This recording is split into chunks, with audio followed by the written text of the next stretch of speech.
Hi friends, అందరికీ నమస్కారం. సభలో ఘోర విషాదం.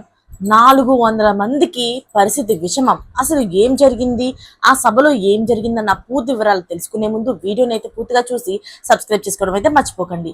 అసలు విషయానికి వస్తే, తమిళ రాజకీయాల్లోని దళపతి విజయ్ సంచలనంగా మారారు.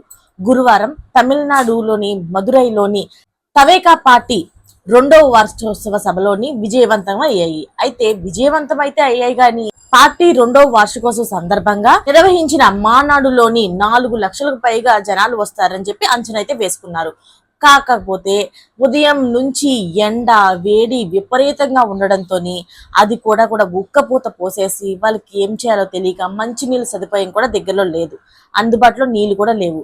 దీని కారణంగా మొత్తం 400 మంది పార్టీ నాయకులు, అంటే పార్టీ కార్యకర్తలు, అంతేకాకుండా అభిమానులు కూడా అందరూ కలిపి మొత్తం 400 మంది స్పృహ తప్పి పడిపోయారు. వారిలో అయితే ఇప్పటికే ఒకరైతే మృతి చెందడం కూడా జరిగింది. 12 మంది పరిస్థితి అయితే విషమంగా ఉన్నట్లు తెలుస్తుంది. అయితే స్పృహ తప్పిన వారిని, పడిపోయిన వారందరినీ కూడా హాస్పిటల్ తీసుకెళ్లేందుకు అంబులెన్సులు ఉన్నప్పటికీ కూడా లోపలికి రాలేని పరిస్థితి అయితే ఉంది అక్కడ.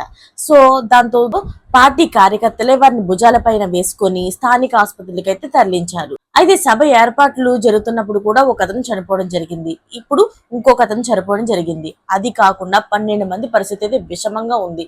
వాళ్ళు ఇప్పుడు ఎలా ఉన్నారు ఏంటి, 400 మంది ప్రాణాలకు కూడా ఎలాంటి హాని కలగకుండా కోలుకోవాలని కోరుకుంటూ మరిన్ని లేటెస్ట్ అప్డేట్స్ కోసం ఛానల్ అయితే సబ్స్క్రైబ్ చేసుకోండి. Thanks for watching friends.